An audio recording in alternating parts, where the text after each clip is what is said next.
Hello. Hi, everybody. Hello. We are Ava and Court from Dandelion Branding, and this is EnvironMental Podcast. Yeah, this is our podcast where we choose a topic, any topic on sustainability, and we deep dive into it over 4 to 6, sometimes even 8 weeks. And then we talk about it each week on this podcast from a lens of social and environmental justice. We sure do. And if that is of interest to you, then definitely subscribe to this channel and join the journey as we're learning about these things, chatting about them, and really kind of unpacking the issues around sustainability.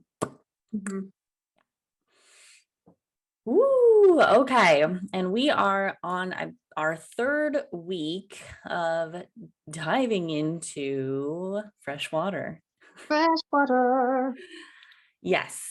And one thing, something that I really wanted to research was better understanding the issues surrounding fresh water and the pipelines, oil pipelines that have been in the news for the past 4 or 5 years. Mm-hmm.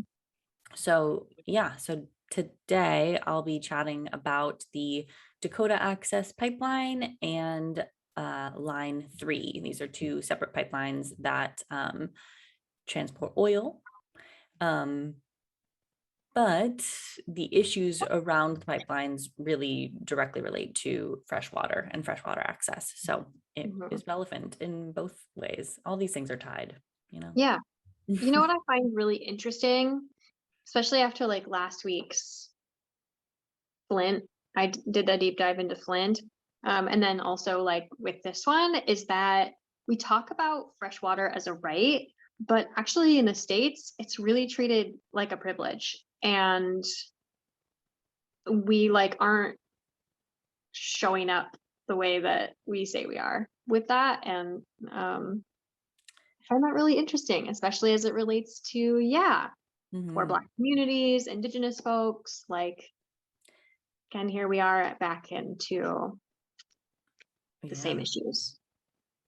Right. I mean, it's been commodified. Yeah. Water Yeah. is not, it's a commodity. You have to pay for it. It's been limited, though it's a naturally occurring substance. Be fascinating, right? Yeah. um, yeah. So we'll jump into it. I'm going to kind of go in order of time, right? Dakota Access Pipeline was more so in the news 2016. And then Line 3 is a much more current project. And yeah, the issues surrounding that are happening right now. So we'll kind of we'll get there. But before I jump in, I think that it's important. I just want to acknowledge that like all credit around this movement is entirely due to the incredible strength and bravery of the indigenous communities that are really fighting this fight. The ongoing battle to protect freshwater in America is entirely being led by indigenous communities in Minnesota and North Dakota, and we owe everything to them. And I felt like that was important to mention before I start talking. Thank you. Because it's not, all I did was search what they've been doing. And I'm just reporting back on their incredible fight, really. And it's, gosh, I mean, so a lot of us, I think, know about the Dakota Access Pipeline. It was really came up in news in 2016. The Standing Rock Sioux tribe from North Dakota, they were the group that filed a lawsuit against the United States Army Corps of Engineers. So it's a sort of a group of engineers backed by the government, that they essentially, what happened is that construction for this pipeline was approved despite assessments, and essentially they just ignored a lot of the ecological, cultural, socioeconomic, and public health impacts of NE1. How is that even approved? Isn't it like you do the testing, and then if it's not approved, or if it's an issue, you just don't do it? It really kind of seems like, because the testing, because the potential for harm is only a hypothetical, it's like, if this bursts, then it can create all of these issues. But they're like, well, if it bursts, it's not gonna. But okay, well, they freaking do.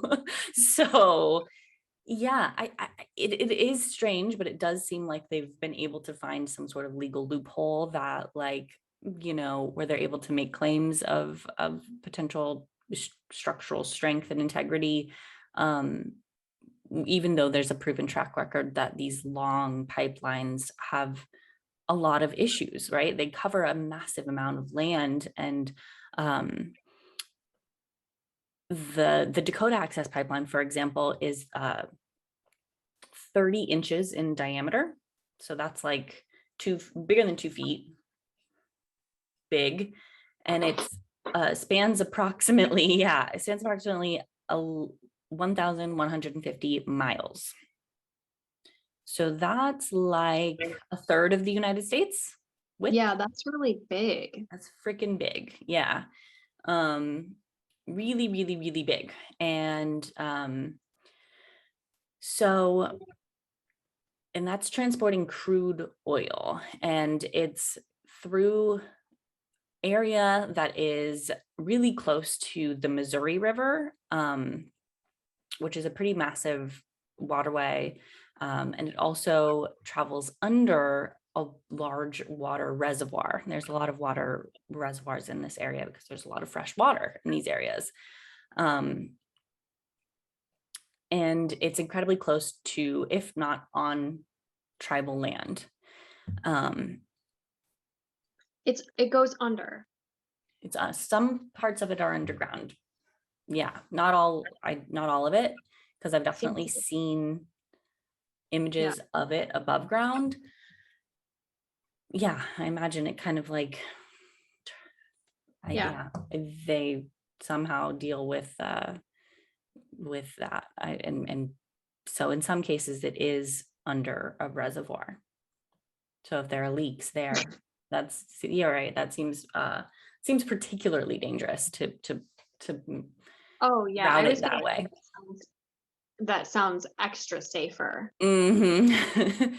So, right. So like the potential for contamination, it not only affects the tribal lands where this is so close to, but also all of the communities that rely on that reservoir and the river for their fresh drinking water and irrigation.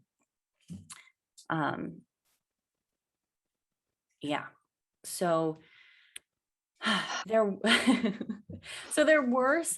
were some really, really major protests against this pipeline back in 2016, 2017. It got some pretty major news. A lot of celebrities were talking about it, and it was like people were going out there. People other than the indigenous communities that were local to that area were traveling out there and supporting, getting arrested, and all of that stuff.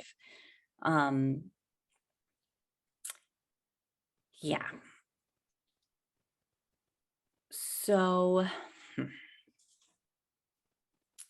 but that kind of, so there were protests, but it didn't really change the fact that construction still did continue and no changes were made, unfortunately. And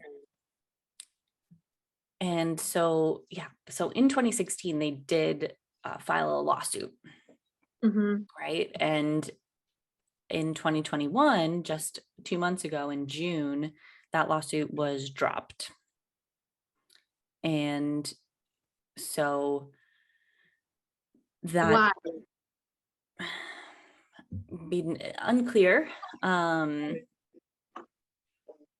So essentially, they're allowing it to continue operating until March of 2022, when they're going to do, or no, wait, they're going to do an environmental review of the line, and that's going to be completed in March of 2022. So I think that they're taking some time. Why on earth they took 5 years to even get started on this environmental review, I don't know if the court system takes a very long time. Seems like that's just the process. It takes 5 years for anything to like happen through courts. That was the case in Flint as well. Yeah. And also we just talked about the like farmers, oh right, yeah, the black farmers, against the USDA. Yeah, that took also a really long time to go through. Mm-hmm. I wish that we had like, maybe we should do this, like compare how long it takes movements like this to go through the court system versus something else. Yeah, right. Like, When can we look at privilege in that way? That's really interesting. That would be fascinating to see how, like, representations of how courts drag their feet when it is an environmental or social justice issue, versus like, I don't know, like I'm thinking like the rape cases, the boys will be boys, like big, white boys that get like a slap on the wrist, and they're like, the dad says it was 5 minutes of her time in his whole life, like that kind of shit, like how fast Turner,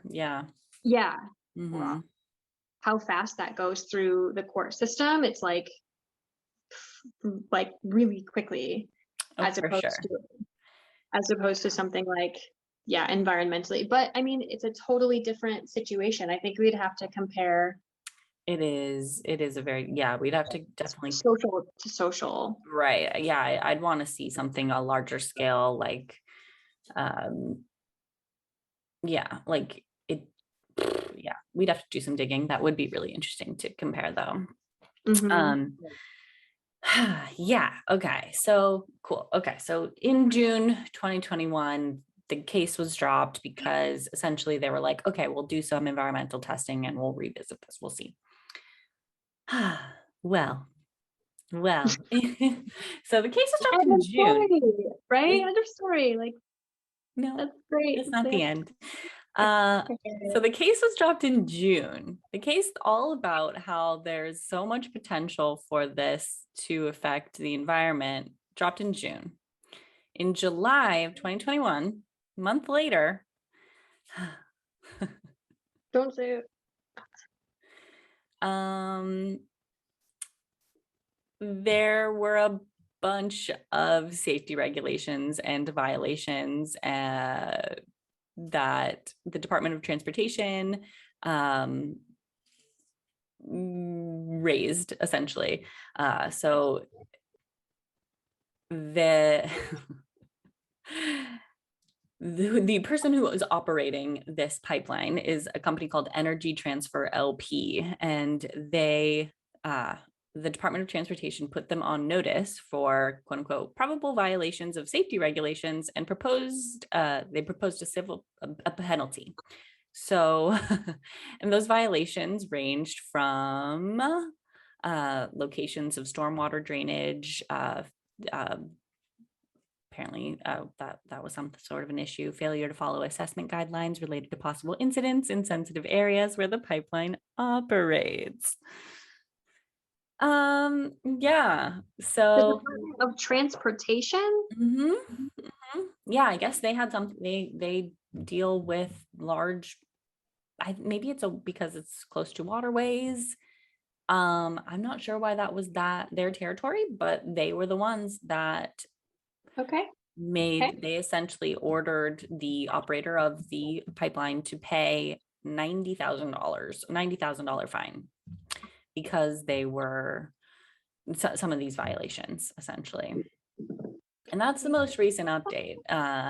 was that the Dakota Access Pipeline, I think there has been something like, it was unclear exactly how many issues have arisen from that pipeline. I was seeing there's a few of these large pipelines that travel kind of from Canada into the United States, and they're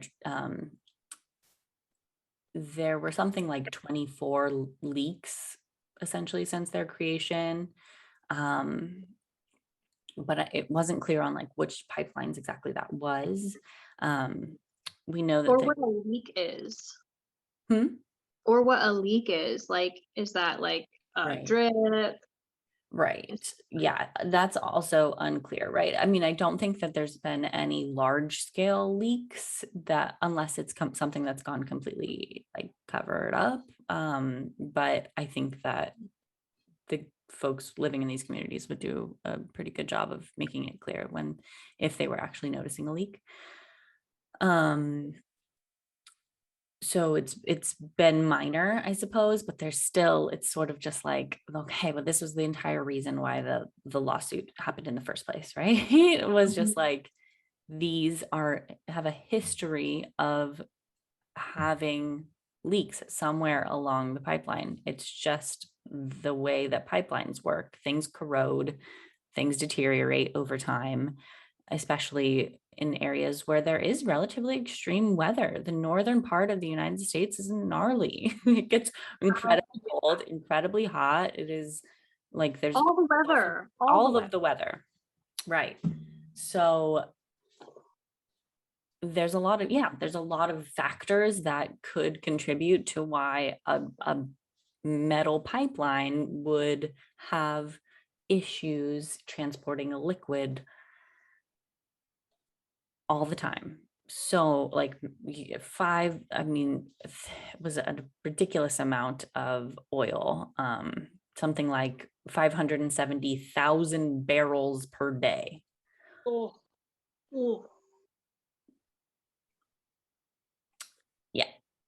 Yeah, which is a lot. I don't even know how to conceptualize that.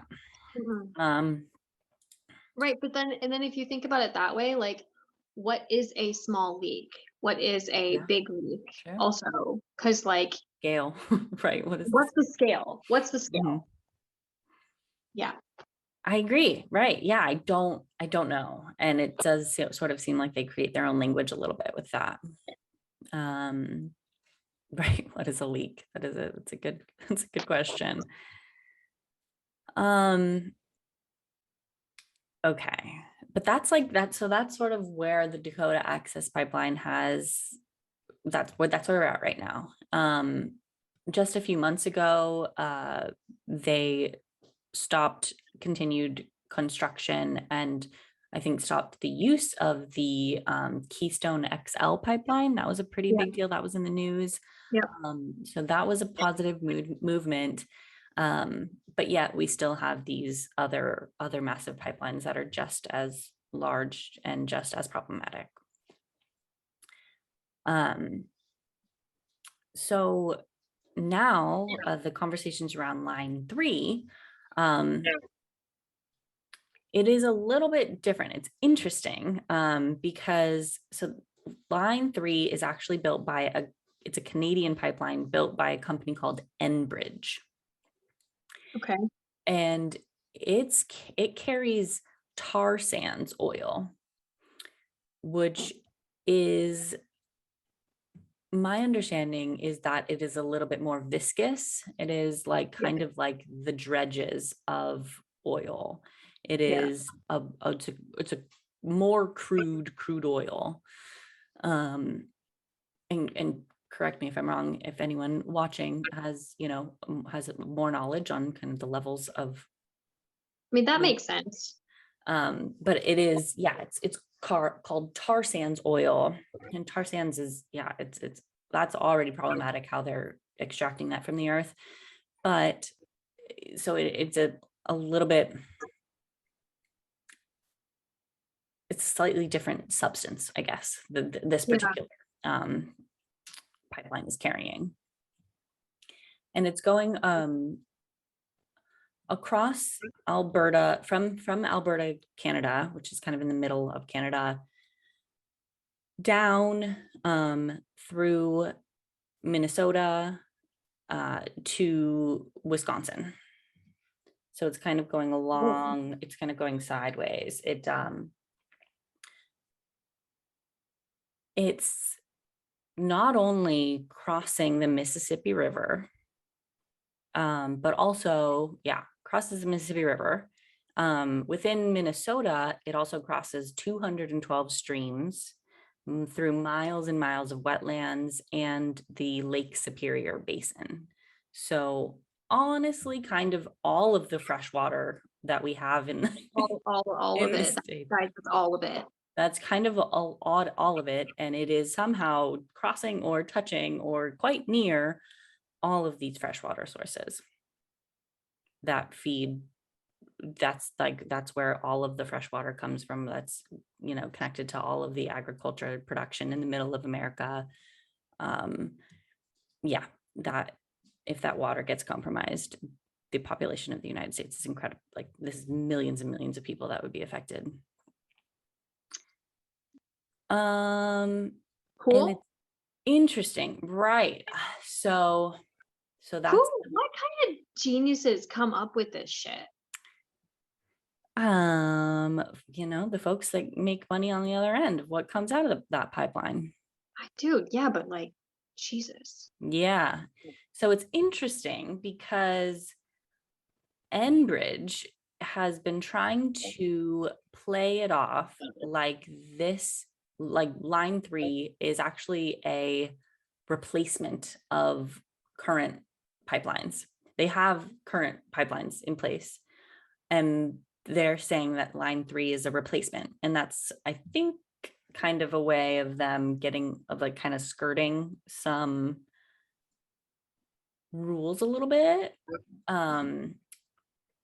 Yeah, because they're not saying that they're building something new. They're saying, oh, we're replacing. Exactly. It's like almost like they're trying to frame it as like a positive, right? We're gonna make this infrastructure new. But the new route, it's a completely new route. It is not in the same corridor where the existing pipeline is. Line 3 would be larger in circumference and able to carry double of the crude oil through. Yeah, that's not a replacement. Not a replacement. Not a replacement. No. Do you think they're doing that so they can continue to get subsidized because governments around the world right now are making active choices not to invest in fossil fuels? I do think it does that. New Yes. fossil fuels? Yes, it is. It is almost certainly that. And all of this information that I'm getting is coming from the Environmental Law and Policy Center. Just to put that out there. And yeah, that's essentially a lot of people's arguments is that like these pipelines, it's a dying industry. Why are we investing so much money to transfer this substance through new pipelines, faster, bigger pipelines, when we know in like 30 years or something it's going to be obsolete? Like, why? And it's just sort of like, well, it's still a booming industry, so they're not necessarily forward thinking.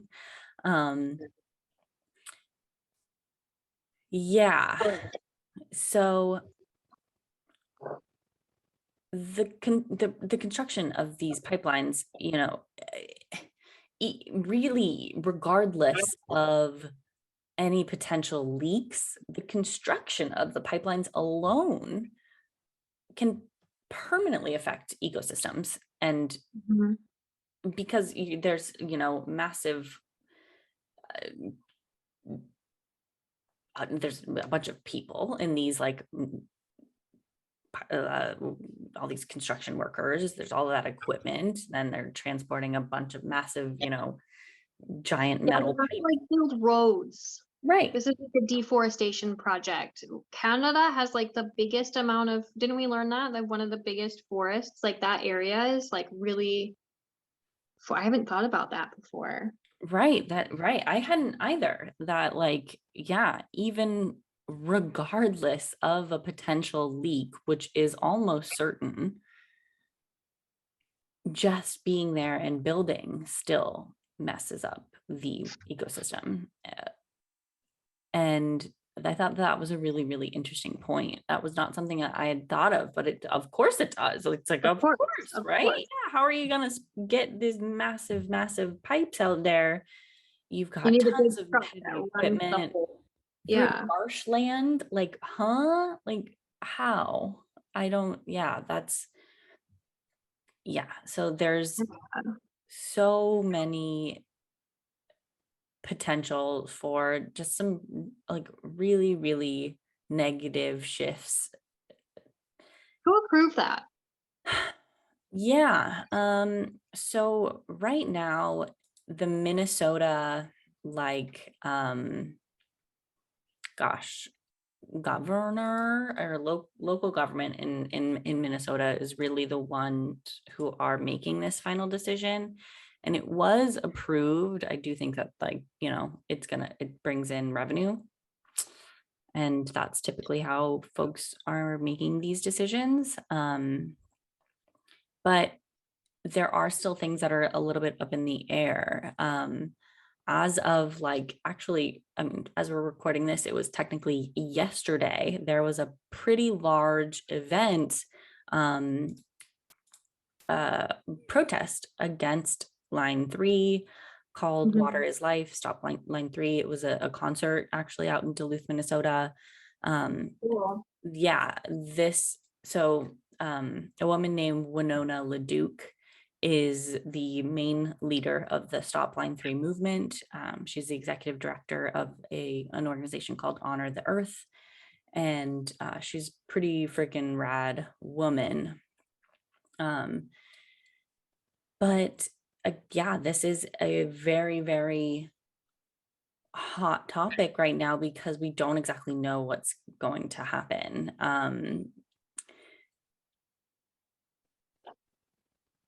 Yeah, there's been, you know, a lot of lawsuits filed, but typically they do get they kind of fizzle out, where you're fighting, you know, the largest, most profitable industry on the planet. Yeah. Real hard to sue the fossil fuel industry. But, you know, even just the creation of these pipelines, even them being there is actually violating treaties, in and of itself. So is that not something that we value? Apparently these local representatives don't value that. I mean, is it like a case where it was in Flint where people are like, yeah, we just didn't know about it. We just didn't care to look at that. It's read between the lines.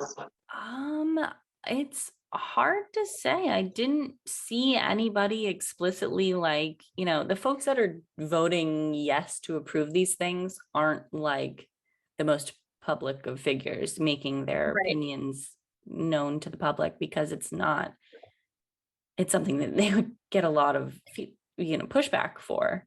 So I don't know why they're choosing that option.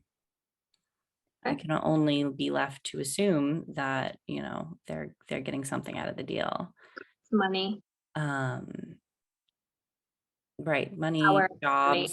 I mean, Yeah. it's like, it does create jobs, and it's like, okay, if that's your whole platform that you're running on, then like, You know what else creates jobs? Renewable energy. Just saying.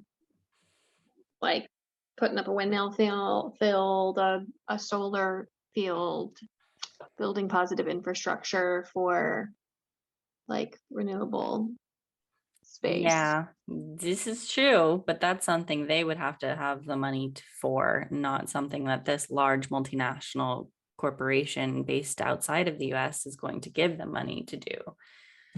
You know. Fair. That seems like it's part of the problem. Of course it is. Can we Yeah, subsidize that? Can we like put money towards that? Just seems like a better plan. it is. I mean, and that's, yeah, I watched some videos of some people who were showing up at some of these kind of town hall type meetings, and that was their main argument, is so sort of like, why are we choosing to do this? Why are we choosing to put millions of people at risk just to help out this massive corporation temporarily? Like, it's such like a short-sighted thing. Yeah. And also, it's like situations like this are sort of like the whole thing. Like in Flint, they were wanting to save $200 million, but like it was such a bad, like they harmed so many people that they now have a $600 million plus settlement that they have to pay. What happens when a like over 1,000 mile pipeline that goes over all of the water, like that's millions of people. Mm, What kind of reparations are they going to have to pay? And I don't think it pays for itself. I don't think that like I also don't think that like human life or animal life or our ecosystem are money. Like I don't think you can right. buy that. That's the thing. That's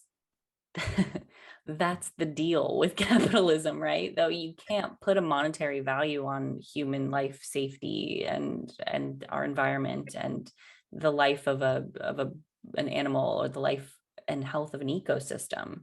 So Mhm. how do you, like, they can't. Yeah, but are they saying like they sort of could? Are they saying it's not like they don't have the data to say, okay, if this goes bad and the fucking Superior Basin, Lake Mhm. Superior Basin gets polluted, what will we have to pay to fix that? Or, the Mississippi River, like what they could, if you want to phrase it in terms of capitalism, like they should have that information. No, like in order to choose. I'm just asking you these questions. I fully. Yeah, no, I think I feel like that is the question that a local government should ask to these corporations who have built these before, and who have, even had issues of leakages before where they've had to pay reparations, right? Like, are you prepared? Are you aware of the Yeah. potential, and are you prepared to pay in an event where that becomes reality? I Yeah. don't know. I don't think that that's factored in to this sort of decision making. So dumb. It is really, really, really insane. Yeah. Somebody needs to be doing a monetary risk assessment, and you would think that like Mhm. the fossil fuel industry would be like one of their main drivers for this sort of massive project, but it's all built on a lie anyway. So Right. Yeah, who would even be able to do that risk assessment in an unbiased way? It would be quite a challenge. We'll see. I mean, all of this stuff is still sort of unfolding. Mhm. To my knowledge, though, construction of line 3 is active and happening. Though we know that, the federal government does have the ability to put a stop to that. So there, I'll put a link in the description here of to the site stopline3.org, specifically their take action page, where you can really easily put your name and information, and essentially just send a pre-written letter to the Army Corps of Engineers head. His name is Jamie Pinkham. Yeah, and so they make it incredibly easy put in to just fill in your information, and it sort of auto fills this form, and it automatically sends if you hit this big old button. So because these are still like active things that people do have the power to potentially stop, they just essentially need to hear from more individuals that, like, they did the right thing by canceling the permits for the Keystone Pipeline. Continue that momentum. This isn't the future that we're wanting to build. Like, we're working towards, like, we just had these international conversations about climate change. Right. We know the solution is to divest from fossil fuels. Why on earth are we still putting our money, like, right now? It's like, don't think of this as a then issue. It's a now issue. It's right. Like, yeah. So yeah, highly recommend filling out those forms. There's one for the Army Corps of Engineer, and then there's also one for President Biden. They both kind of same format. You just put in a few bits and pieces of your information, so it is a little bit personalized, and then that they send it off for you via email. It's really cool. Yeah, and just, yeah, again, highly recommend checking out their website, stopline3.org. They made a short film about the pipeline. It's about, I think, 15-20 minutes, something like that, less than 30 minutes.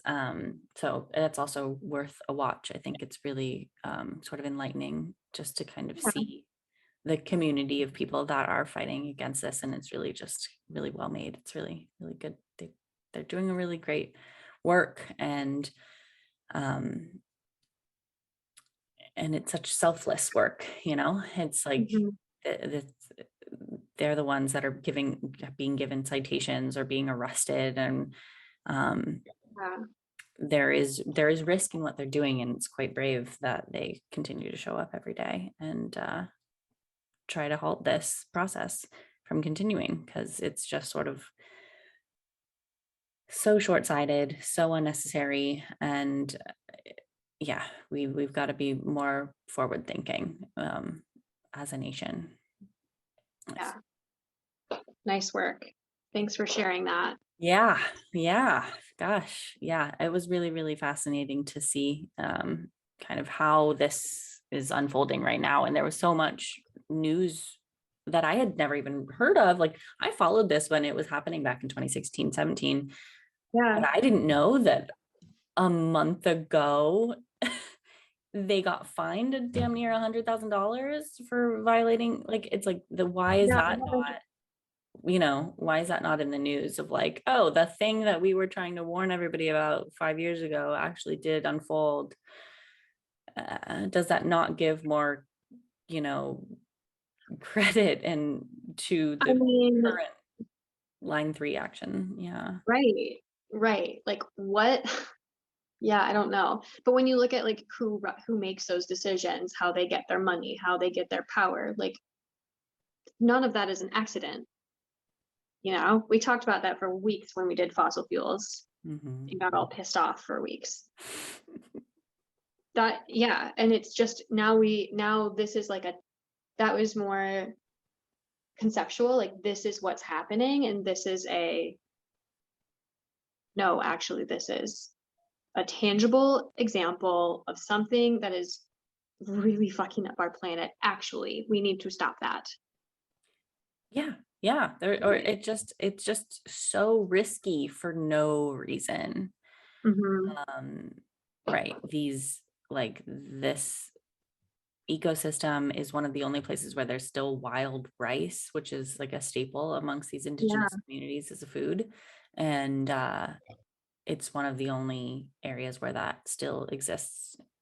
Oh, wow. And so it's like really, it's incredibly important to these indigenous communities that are so intangibly tied to or in like integrally tied with the land, I suppose.